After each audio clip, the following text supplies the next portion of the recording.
Your Creative Push, episode 155. Whether or not you want to create a career path out of this creative outlet, it doesn't matter. I think just having that be a part of your life, just a little bit every day, is worth going for.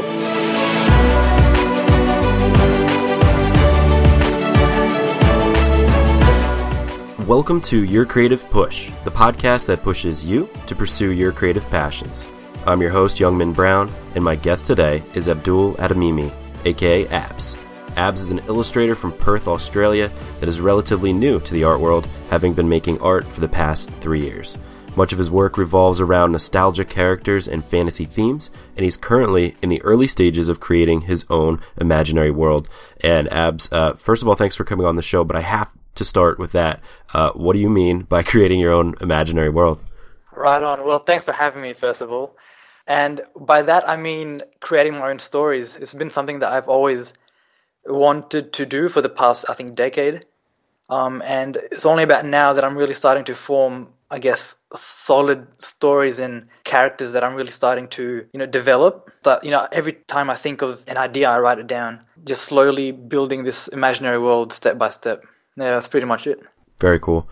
So you say that you've been doing this for the past 3 years, but you also mentioned that you have kind of been craving or gearing up to being creative for the past decade. So can you talk a little bit about that transition? Yeah, definitely. So I'll probably start from about 10 years ago. Perfect. It was a very defining moment for me because I came across a Japanese manga called Rave Master that ever since then, it sort of just got me a bit addicted to that whole culture. I love how this manga was able to tell a story so well and evoke emotion so well through paneling and through dialogue. It instantly grabbed my attention. And from then on, I sort of felt a need to create, either through drawing or creating stories. Now, but it wasn't until 3 years ago, after that, I went through high school and then I did university for about 5.5 years. I didn't draw as much. But I think about 3 years ago was when I started my master's degree. I came across a friend of mine from school who she started posting her artwork online and seemed to be doing pretty well. And I looked at that and I'm like, man, that looks pretty damn good. It looks pretty cool that she's selling her prints and she's getting a lot of work done. She's a full-time artist. I didn't think that was possible for some reason. You just didn't grow up thinking that was a very possible or, logical career path. Right. And I was pretty inspired. Some sort of impulsive, moment for me. I suddenly just thought, I'll make an Instagram, start posting my work online. But I did it anonymously. That's why I went by Abzs. I didn't want anyone in my life to know that it was me posting, just in case, it was horrible and people mocked me. And yeah, ever since then, it just sort of started growing and it gave me more motivation to actually start creating more. And that was 3 years ago. And ever since then, I just haven't really stopped. And it just sort of grew into this new direction in my life. Perfect, man. Well, I had a long type of, I guess incubation is a good word. Before, where you get inspired and you're like, wow, that'd be cool to do. That'd be cool to write, but who am I to write? That. I think a lot of people have those similar ideas of who am I to do this? But it really is as simple as just doing it, and then you become that. Yeah, definitely. Yeah, you feel like you don't have any authority, or you sort of feel you can't speak your mind, or you can't create what you generally want to create because you don't have that sort of pre-established position in society or something. But you don't need any of that, to be honest. Yeah, it's just you got to start doing it, I guess. Yeah, nobody's going to give you that permission except for yourself. That's true. And, well, for me, I can really relate, creating an alias. Youngman isn't my real name. My real name's Mike Young. Oh, right on, yeah. But I think it is almost like a secret weapon to be able to do that. If somebody's listening that is scared to either start doing art or scared to share their art because of what people might think, whether it's something different or whether they think people will laugh at them or whatever the reason may be that's holding you back from sharing your work, create an alias and you don't have to use your real name. And I think it really can free you up to fully express yourself so that you can be, completely authentic. That is so true, man. Yeah, being anonymous seems to give you some sort of boost in confidence because, you get rid of those fears that, people might mock you or and that's what I felt when I first did it. I was fearless in what I posted. To be honest, now everybody in my life pretty much knows that I do art and I have this Instagram page. But before that, nobody knew. And in a way, I sort of miss that sort of moment where I could think freely, a lot more freely, I guess, and just post what I wanted to post and not have to think, oh, what if my friends see this? What will they think? Because those thoughts do come sometimes, even now, it's hard to sort of push those thoughts aside. I still try to do what is, true to me, but can't help sometimes but think, oh, what would they think, if I have this up? Yeah, of course. How do you get by that? I think everybody, I don't think that ever goes away, that feeling of, oh, what's my mother gonna think? Or like, what are my friends gonna think? But how do you get through that then, whenever you do get those feelings that start creeping back in? Right. Well, luckily my mom doesn't have Instagram. But what I try to remind myself is I got to where I am now because I always stuck to my sort of, authentic way of doing things. I've got it written on my wall, always be authentic, because that way, like, I'll always be doing what I want to do. And just reminding myself that's how I got to where I am today. It sort of pushes me to just push those thoughts, those negative thoughts aside. It doesn't really matter what people really think about it, because at this point, being authentic is probably my main priority, and it seems to be doing all right. So I've just got to stick to it, I guess. Absolutely. I think people find their best success when they are authentic, and people can relate the most whenever you are authentic. It's tough to do, like we were saying, but hey, if you need an alias to get started, to jumpstart your kind of artistic career, as it were, then do it. Do whatever you need to do. Yeah, absolutely. Just got to go for it. Absolutely. Absolutely. I'm corny. No. I was wondering, could you take us back to even further, maybe one of your very first creative moments, and tell us that story? One of my first, yeah. I mean, I've always been like doodling and drawing since I was, as far as I can remember. But I think one moment that sticks out more than anything else was I was probably 7 years old. For some reason, I wasn't allowed in my room. I'm not sure why. I can't really remember the details, but I was sort of just out in the corridor in my house, and it was a bit dark. I decided to get a sketchbook, got all my pencil crayons, and because it was dark, I wasn't able to see properly. So I got a torchlight and a cap, and I put the cap on backwards and put the torchlight in between the sort of gap in the back of the cap, and that was becoming. I felt like there's miners, people in the mines, just got those right on their head, and I remember just loving that feeling of quiet all around me and darkness, except for what I was focusing on in front of me. And I just drew for what felt like hours. I don't know, my sense of time back then was a bit off, but it was like one of the funnest times. I remember drawing Pokemon back then too. Everything kind of comes full circle. But yeah, it was definitely one of my earliest creative moments. That's awesome. And I love that almost analogy of for people listening, even in adulthood, to try to find that, dark hallway where it's just the only light that is shining is on whatever it is that you're trying to create, and almost ignoring the world around you. I almost feel like I'm there with you, because I think that's really important to do, because we live in a time now where there's so many distractions, especially as you get older. Yeah. You just got so many things to worry about. So yeah, trying to find that dark hallway, I love it. Yeah, and isn't that just like the most blissful moment when you're just lost in that sort of like, silence, and it's just you and your thoughts and whatever you're creating. It's just, to me, one of the best moments of any day.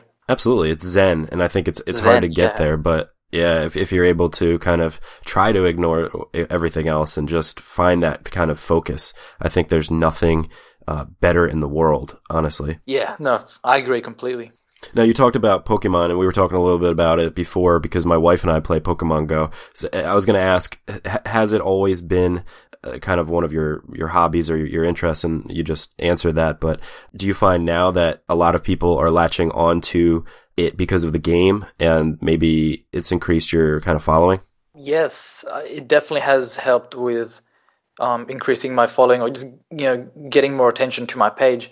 But Pokemon definitely has always been one of my biggest influences. I remember the moment I first watched it, and it just had that effect on me. I think back in the 90s, I think it had that effect on every kid around that age. Sure. And it was Pokemon, Dragon Ball Z. It was all those sort of 90s and early 2000s anime and cartoons that really gave me the biggest influences, you know? And I never planned on really drawing Pokemon until 3 years ago. One of my followers, this is when I was still anonymous, one of my followers asked me to draw a Pokemon, and because I was asking for requests, and I thought, yeah, you know, why not? It's been ages, and I did, and it brought me back to those nostalgic times. You know, it just brought me back to my childhood, and it really reminded me how much I love anything that's nostalgic. And honestly, ever since then, I haven't really stopped. All these new ideas that I've gathered, I just decided I wanted to draw them all, whatever I could, whether it's Pokemon or Dragon Ball Z or any other, you know, fan art, I guess.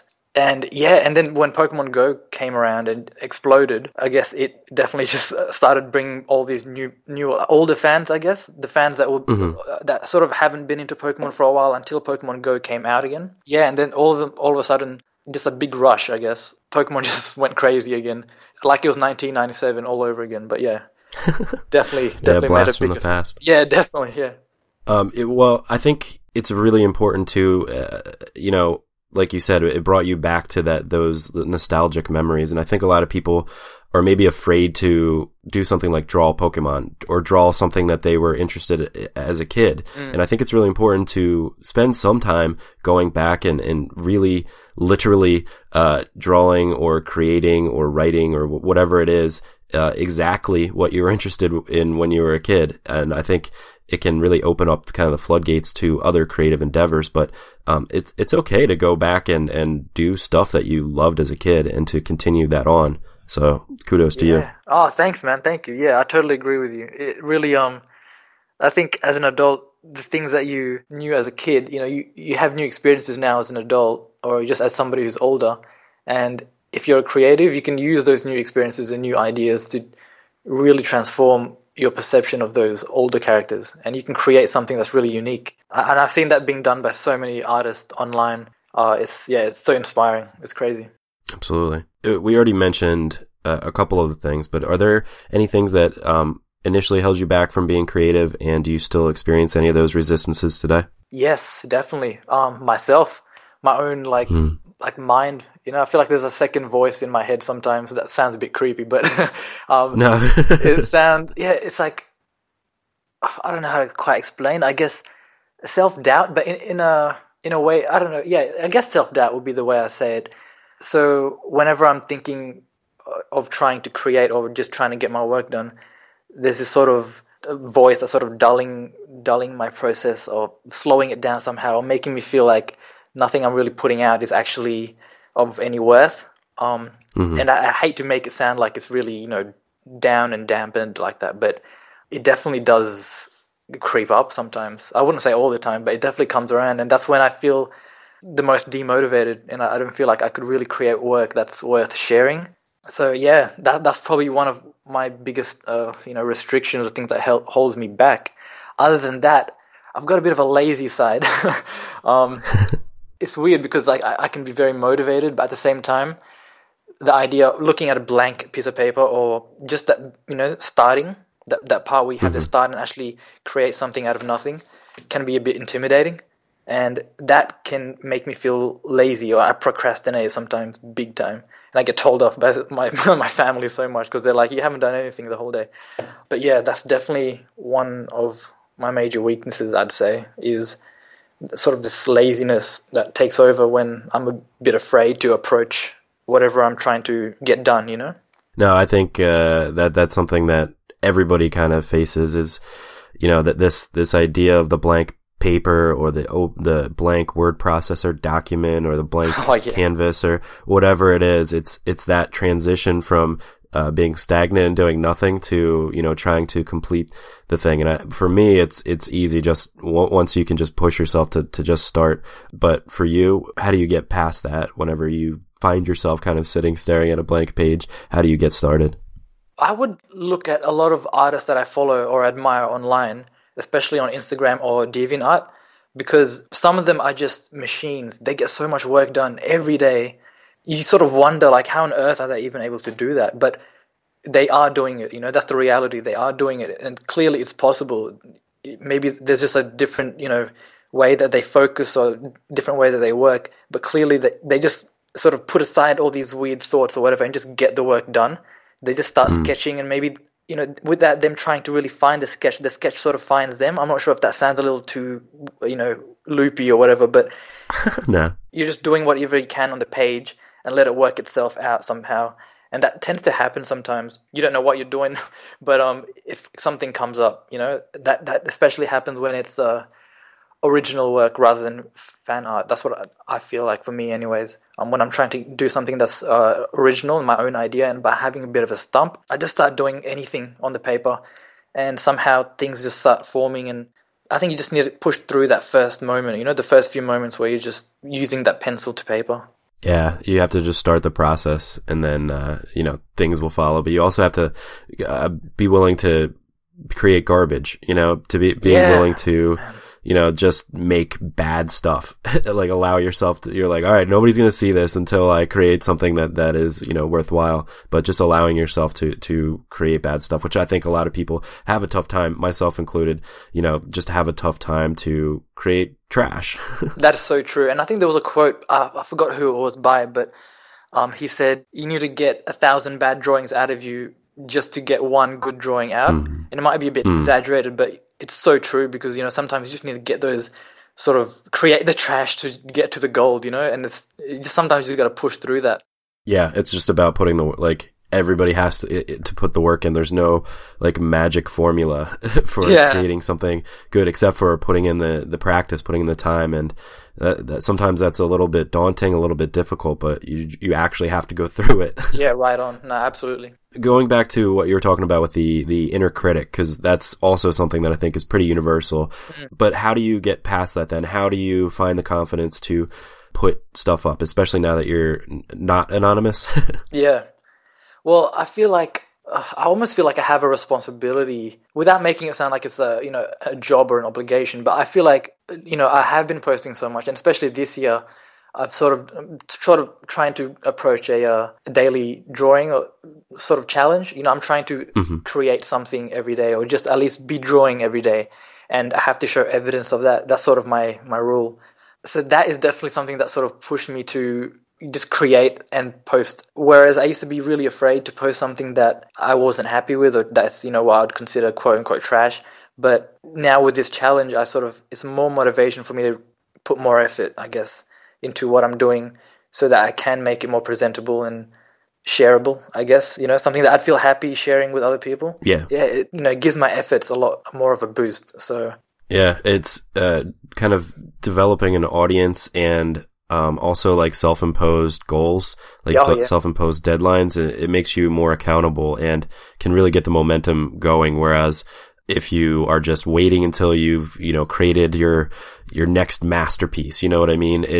Sometimes that will just make you completely stagnate. Maybe create one thing a year, and to just be willing to have an audience and have some sort of responsibility. It can definitely push you to keep creating every day. Yeah, man, I'm cringing so hard because when you said, it'll keep you stagnant, and it's so true, because that happened to me last year so many times, where I'd be working on one piece for so long, or I wouldn't even be doing anything for so long. And it was that's just how I disappointed myself, and I knew that I didn't want to do that again this year. So I feel like I had to sort of have a different approach to it. So it's so true. It's not good to feel, staying you're staying in the same spot and nothing's happening. It's the worst. So was that a perfection type of thing, or just a back to the laziness type of thing last year? It was a bit of both, but it was more of a perfectionist thing. I would constantly edit my sketches, erase and redo and erase, always trying to achieve a sort of unrealistic perfection, a standard of perfection that was just not really attainable. But I realized that if you keep doing that, I feel like your improvement will be significantly slowed down, because trying to achieve perfection isn't the way to really improve. It's by making those mistakes. And once you're finished and you're looking at that final piece, and you can sort of detect what is wrong with it or what you'd like to improve on, that's when you can really progress, for the next piece or for the next, whatever you're doing next. You can have something that you can compare it by. If you're always going for this perfection standard, and first of all, it does take too long, but second of all, it's not realistic, because in 3 years or even just a year later, you're going to look back and see all the mistakes anyways. Yeah. So it's like you just got to get it done and not be too held up on the small details or the small little things that you might think aren't right with it. Yeah, you took the words right out of my mouth. I was going to say, Yeah. no matter what, anyway, in a year, you're going to look back and be like, "Oh God." Yeah. But that's the whole point. Like being able to look back at your old stuff and say, "Oh my God," and be like, not embarrassed necessarily, but to be able to see the mistakes. That means you've grown as an artist or whatever your kind of creative field is. Yeah. That means that you've actually progressed because you moved on to other things and learned new things, as opposed to trying to fix that one thing over and over and over again. Oh, very true, very true. And I also think that our eyes are sort of a year or two ahead of our skills. Does that make sense? Sort of like, you can detect what you want it to look like, but you just can't quite get there just yet. Yeah, and that's also a good thing too. It sucks sometimes, but it's a good thing to kind of have that, like, know where you need to kind of progress and to continue to work on those things. But work on those things with the next thing. Always kind of be looking forward to the next thing as opposed to just stuck in the same kind of rut. Yeah, absolutely. Very true. Abs, I was wondering, do you have a best or a worst creative moment? And could you tell us those stories? Yeah, I'll start with worst, just to get out of the way. Worst. Bad news first. Yeah, that's it. It was actually just a few weeks ago, or probably just a month ago, and it wasn't anything that necessarily triggered this. It just sort of gradually happened over a few days. I just got to a point, and this is what I talked about earlier, I got to a point where I felt like nothing was happening. Like, I didn't feel like my skills were anywhere where I wanted to be. I didn't feel like, in general, my direction, my career isn't going anywhere, because I guess this is my first year where I'm actually focusing on my art as my main priority, because last year I had university, I had uni, and that should have been sort of something I thought about at that moment. I'm still early in this stage. I shouldn't have to feel like I have to reach a certain level, a very high level of success just yet. But I was feeling really down about it, and just soul crushing, just I don't know what I was doing. And I felt very like I couldn't really create, because in that mood I just felt down. And eventually I just talked to a friend about it, and she just made me feel so much better. Sometimes you just need to let it out, talk to somebody, and they just tell you just 3 short sentences, and it just makes you feel better. Because she said, everybody's on their own journey. You don't have to compare yourself. And that was what I was doing. I was comparing myself to a lot of people, other artists who are doing really well, and also to my friends who, might be working full time and, earning a pretty comfortable living, whereas finances aren't exactly stable as a freelance artist. But yeah, she basically broke it down and told me that everybody's on their own journey. You don't need to stress about, all this right now. Just focus on what, you want to do at the moment and see it from there. And that sort of just got me back on track, I guess. And after that extreme low, I sort of got into a bit of a high and started, getting back into the swing of things, and it felt a lot better after that. Yeah, I think everybody needs that support system. For me, it's my wife, but you're going to have highs, you're going to have lows, but during those lows, sometimes you need somebody to kind of put you in your place almost, to tell you, you are a fantastic artist.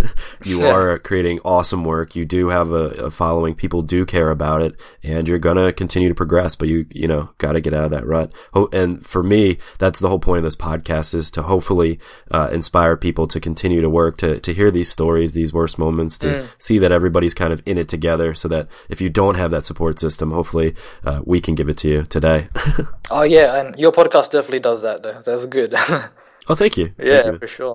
All right. Well, how about best moment? Best moment, yes. I have several. The first one is it was about 3 years ago, when I was still anonymous. I feel like I have several, points in my life where, they're very pivotal moments, and they stick out. And this was one of them. It may not sound like much to many people, but it was the first time somebody ever wanted to buy my artwork. Somebody contacted me and said, "Can I buy this? I'd love to have this." And that to me was completely unrealistic before that, before somebody asked me that. It never occurred to me that anybody would want to buy anything that I made. I see it happen to my friend, like I mentioned earlier, and other people, but to me, I guess you just sort of always think it wouldn't happen to yourself, but it did. And I remember feeling so ecstatic. I remember I was in bed about to go to sleep, and I couldn't sleep for the next 2 hours just because I was so happy. And yeah, ever since then, that definitely gave me a big sort of ecstasy high. Okay, that shouldn't have said ecstasy high. That sounds dodgy. It just gave me a bit of, like a really happy moment that just lasted a lot longer. And so that was definitely one of my, oh yeah, would that count as a creative moment? But it was part of my creative process. Yeah, part of my creative journey, I guess. And the other one would be every time I go to, those pop culture conventions and set up a table and sell my artwork, you'd usually go for a weekend, and that's when I meet so many other very inspiring artists, or I meet people who've supported my work over the past couple of years. And those moments are always they're very special because you get to meet the people who have the same interests as you, and you make a very special connection in just like minutes or seconds even. When people go up to your table and look at your work and they strike up conversation about it. And yeah, to me, those moments are really, really great and they stand out. So every time I do a convention, I always end up leaving physically exhausted, but mentally very ecstatic and just very happy. Yeah, and I think, it's one thing to get an Instagram follower, Instagram like, or an Instagram comment on your work, but then when you can actually, watch somebody look at your work, I think that's really a motivational thing for me. Watching somebody read something that I wrote, hearing them chuckle, it's just there's nothing better than that, you know what I mean? So yeah, I think it is important to, while the internet is awesome to be able to share and to be able to connect with so many different people from around the world, it's also important to try to get out there and physically, make those human connections. Yeah, that's right. And putting a face to the username, I guess. Right, exactly. Yeah. So do you have a formula for balancing your time? Formula? Oh, actually, up until a month ago, maybe, I didn't. I didn't have any formula. I was all over the place. But I came across a lecture on... There's a website called svslearn.com where it's basically teaching artists little classes of how to draw things or how to make it as an artist, marketing strategies, things like that. And there was a class taught by, I forgot his name, I think it was Lee White, I think is an artist. He was talking about how he breaks up his time. And it's incredible because he laid it out so simply. He just says, I break up my time into 45 or 50-minute intervals and focus solely on one thing for that amount of time. And the way I was doing it was I was trying to hit 3 hours on one thing and just be like, yeah, I'm going to do as much as I can and just hit it out. And the thing is with that is I would burn out or I would lose my focus halfway. It depends. Some things I can actually go for hours, but some other things I couldn't. And doing these 45-minute intervals and just working hard at something for that long and turning my phone off completely, not having any distractions, I end up getting so much more done, of different things, rather than just getting one thing done for the whole day. I get a lot of progress on several different things because I would have to set time aside for, personal commission work and then maybe some printing and packaging and then other time for emails and admin stuff. All that stuff can just get also messy. But I think having a certain amount of time that you put aside just to focus on one thing can help so much. It's definitely helped me in the past few weeks. I feel like my productivity has gone up in just the past few weeks. It's crazy. For sure. Yeah, the Pomodoro method is really good. Setting a timer and then taking little breaks is really important too. And actually what you said, turning the phone off is actually the number one thing for me is eliminating as many distractions. But yeah, chunking it down like that, it just tricks your brain almost into being able to focus on just one thing. Cause when you try to power through 3 or 4 hours of work, it's almost like your brain knows there's no end in sight and it can start to wander. But when you're able to just be like, all right, here we go. Yeah. 30 minutes, 45 minutes, let's do it. It's much easier to focus. And like you said, it's almost you're a superpower. You have a superpower. Yeah, definitely. And so what was that method you mentioned? The Pomodoro method. Pomodoro. Yeah, it's setting, I don't know what the time is. I think it's 35 minutes or 40 minutes and then taking a 10-minute break. And then, so yeah. Yeah. About the same that thing. Makes sense. Yeah. Yeah, it's very effective. Definitely. What does your art and your creativity bring to your life now that you're doing it? Yeah, just incredible fulfillment every day. I guess every day that I do it is just so fulfilling. And I feel like I'm spending my time doing something worthwhile to me, if not anyone else at least. Yeah, just sort of I guess immense joy from just creating. I feel it now more than ever because before I started getting into this seriously, the past 3 years, before that, I always felt like an empty sort of, it wasn't empty. I guess like my days just didn't feel like that was a day well spent, Like Right. I never would say that at the end of the day. But now I feel like I have those days a lot of the time, especially my productive days, but just in general, just spending time doing something creative. I'm always very like happy and I guess proud of myself when I just do that. It feels great. Just even if it's an hour a day, I try to strive for more. But even if it's just an hour a day, it feels good to do something creative every day. Well, yeah, it's just enriched, I guess, a big part of my life. Yeah, it's like being able to get to your creativity and to bring yourself out. It makes you into like a real life human being as opposed to like a Homo sapien, It's like you can actually like be the person that you're supposed to be, I think. Yeah, yeah, oh my, so true. It's totally true. You already mentioned a couple, but do you have a greatest inspiration or even like a favorite book or YouTube clip or anything else that you draw inspiration from?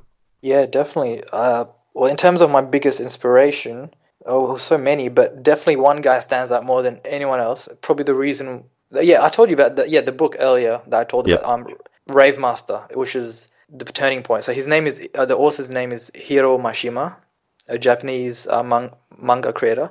He illustrates and writes the books, and just the way he puts these stories out onto the pages, obviously with books there's no sound or anything, but you're able, like, he still is able to evoke so much emotion, especially to me. And I find that crazy, just from books and just from the sort of arrangement of the pictures, he's able to do that because he ignited, I guess, the passion inside me to actually want to create stories and create characters and draw. So he's my biggest inspiration. I think I created a Twitter account just to follow him. I don't even use Twitter, but I just followed him. In terms of a YouTube clip, oh man, just the internet is a gold mine. Like TED Talks for me are like one of my favorite sources of inspiration. Even if they're not really art related, just hearing people's ideas and their discoveries to me is like, I just find it really inspiring. But one for sure that sticks out so much, it's by Sir Ken Robinson. Do schools kill creativity? And I Mm. think it's a pretty popular one, so I think a lot of people may have heard of it. I feel like everything he said in that speech unlocked something in my head. Like this was another one of those vital moments in my life where something just clicked. So when he said everything, it was like everything he said was locked away in my brain, but I just didn't know how to form it, or I didn't know how to realize it until he mentioned it, and it all just made so much sense. I feel like that speech isn't just for anyone who necessarily is in the arts or music or photography, anything like that. It's for anyone who wants to do something that they find meaningful with their life, because he talks about how creativity can be applied to any aspect of life, not just within the arts.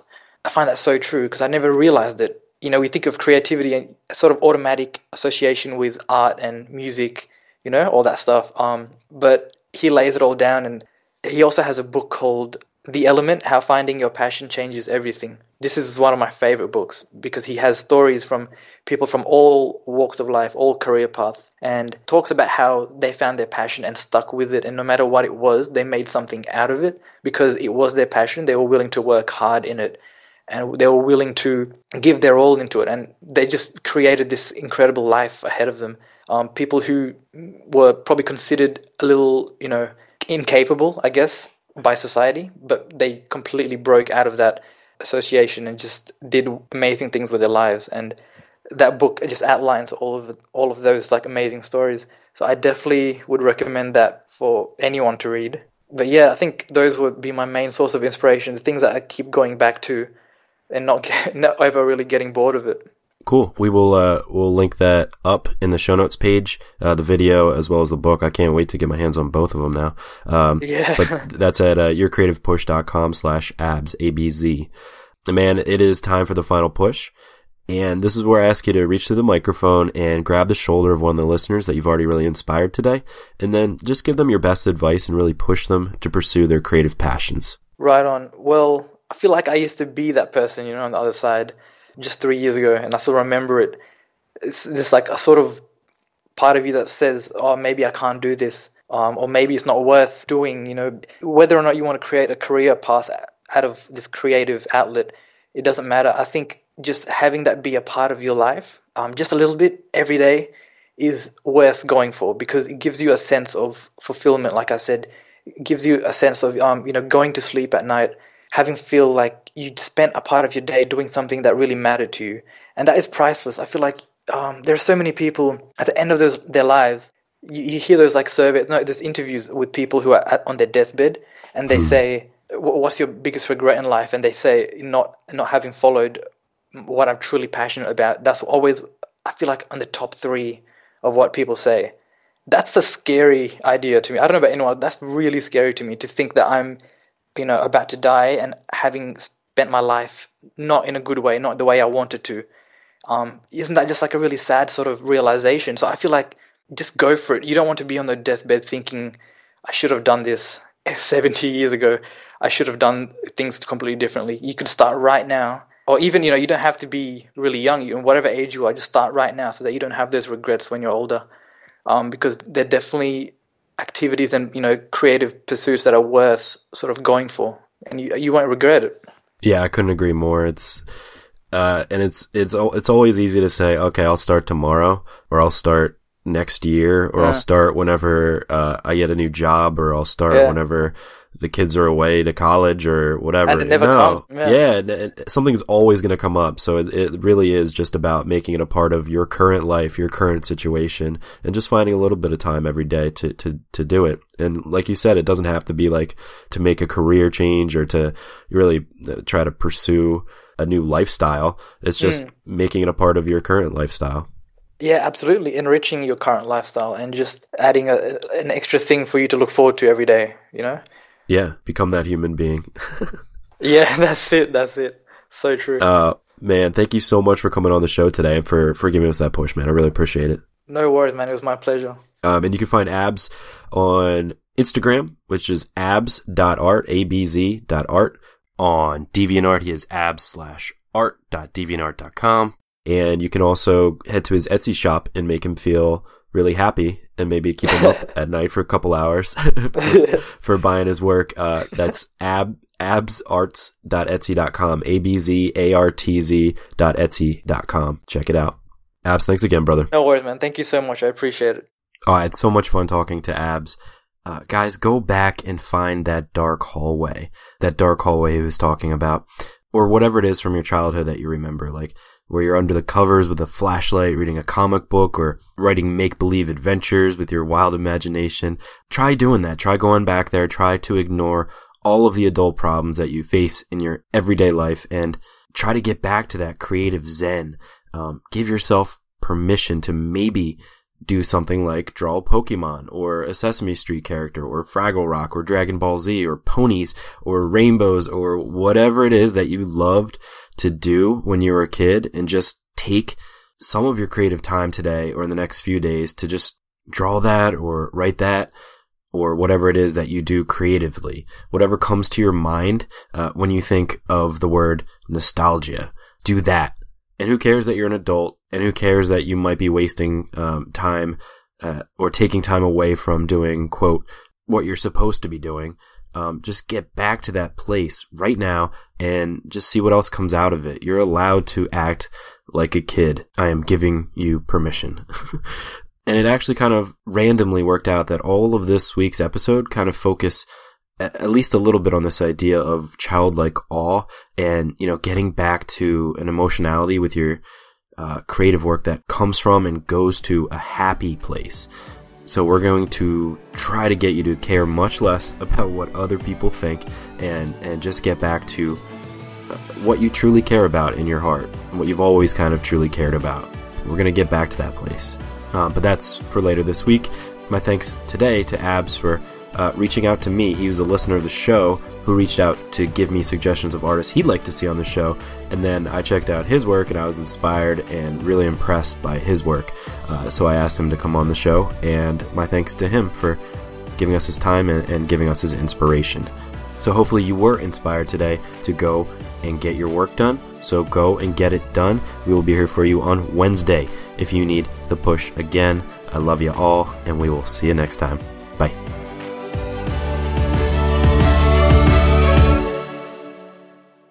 Never miss a push. Head to yourcreativepush.com/subscribe to find the easiest way for you to subscribe to the podcast.